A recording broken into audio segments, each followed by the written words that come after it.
കോൺഗ്രസിന് വോട്ട് കൂടുതൽ കിട്ടാൻ സാധ്യതയുണ്ട്.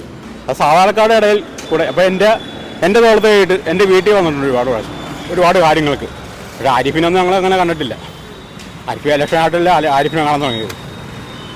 ആര് സത്യം പറഞ്ഞാൽ ആര് ജയിച്ചാലും കേന്ദ്രത്തിൽ മറ്റേ BJP ആയതുകൊണ്ടൊന്നും ചെയ്യാനുള്ള കാര്യമായിട്ട് ചെയ്യാനൊന്നും പറ്റത്തില്ല. ആരിഫ് ഇവിടെ എന്നാ കോപ്പി ചെയ്തു? ഞങ്ങളുടെ ഈ ചുറ്റുവട്ടത്തിൽ ഞങ്ങൾക്ക് ഒരു കോപ്പും ചെയ്തായിട്ട് അറിയത്തില്ല. ആരിഫ് കൂടുതൽ പറയാൻ ഒക്കത്തില്ല. പോലാണ് സാധ്യത.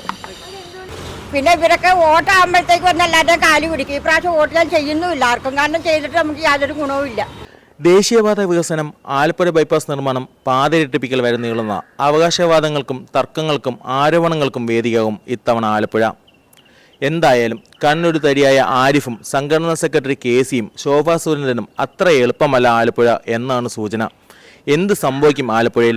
ആലപ്പുഴക്കാർ ആർക്കൊപ്പം നിൽക്കും ഇത്തവണ? ജനാഭിപ്രായങ്ങളിലേക്ക്.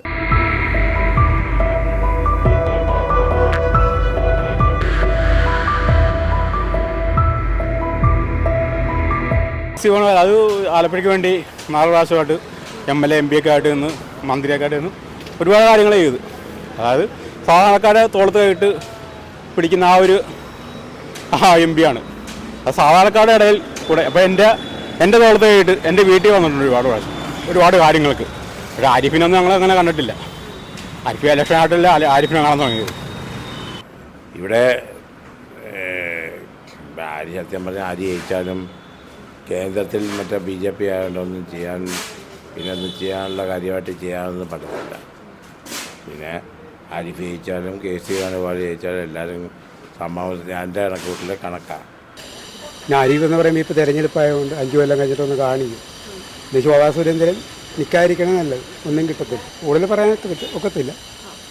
പോലാണ് സാധ്യത. ആരിഫ് ഇവിടെ എന്നാ കോപ്പി ചെയ്തു? ഞങ്ങളുടെ ഈ ചുറ്റുവട്ടത്തിൽ ഞങ്ങൾക്ക് ഒരു കോപ്പും ചെയ്തായിട്ട് അറിയത്തില്ല. ആരിഫ് മാർച്ച് 19-ാം തീയതി ഞങ്ങളുടെ കുരിശടി വന്നിട്ടുണ്ടെന്ന് വന്ന് എല്ലാവരും തൊഴുതു പിടിച്ച് കണ്ടുപിടിച്ച് കാലി പിടിച്ച് പോയി. കഴിഞ്ഞ പ്രാവശ്യം വോട്ടിന് വന്നപ്പോൾ ഇന്നും ഇതുപോലെ വന്ന് കാലി പിടിച്ചു. അന്ന് ചിത്രരഞ്ജൻ വന്ന് കാലി പിടിച്ചു. എന്തെങ്കിലും ഒരു ആവശ്യത്തിന് നമ്മൾ ചെന്നാൽ അവരെ ഒന്ന് കണ്ടുമുട്ടാനോ നമ്മളുടെ ആവശ്യമൊന്നും അവരോട് പറയാനോ ഇല്ല. പിന്നെ ഇവരൊക്കെ വോട്ടാകുമ്പോഴത്തേക്ക് വന്ന് എല്ലാവരുടെയും കാലി പിടിക്കും. ഇപ്രാവശ്യം വോട്ട് ഞാൻ ചെയ്യുന്നുമില്ല ആർക്കും, കാരണം ചെയ്തിട്ട് നമുക്ക് യാതൊരു ഗുണവും ഇല്ല. വോട്ട് ചെയ്തില്ലാലും വോട്ടില്ലാത്തവരും ജീവിക്കുന്നില്ലേ എന്ന് പറഞ്ഞ പോലെ നമുക്കും ജീവിക്കാത്തില്ല. കോൺഗ്രസിന് വോട്ട് കൂടുതൽ കിട്ടാൻ സാധ്യതയുണ്ട്.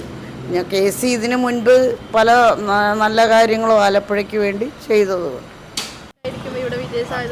ആരിഫ് എന്നാ BJPയുടെ വോട്ട് BJPക്ക് കറക്റ്റായിട്ട് വീണാൽ ആരിഫ് ജയിക്കും, അല്ലെങ്കിൽ KC ജയിക്കത്തുള്ളായിരുന്നു. BJPയുടെ വോട്ട് സാധാരണ കോൺഗ്രസിനാണ് പോകുന്നത്. ഇപ്പോൾ ശോഭാ സുരേന്ദ്രൻ നിൽക്കുന്നുണ്ട്. BJPയുടെ വോട്ട് കറക്റ്റായിട്ട് BJPക്ക് തന്നെ വീഴും. അങ്ങനെ വരുമ്പോൾ ഇവിടെ ആരിഫ് ജയിക്കും. മോശമായിരുന്നില്ല. പക്ഷെ വേണുവായിട്ട് നോക്കുമ്പം വേണു MLA ആയിട്ട് പെർഫോം ചെയ്തതായിട്ട് നോക്കുമ്പം വേണുവാണ് മുന്നിൽ.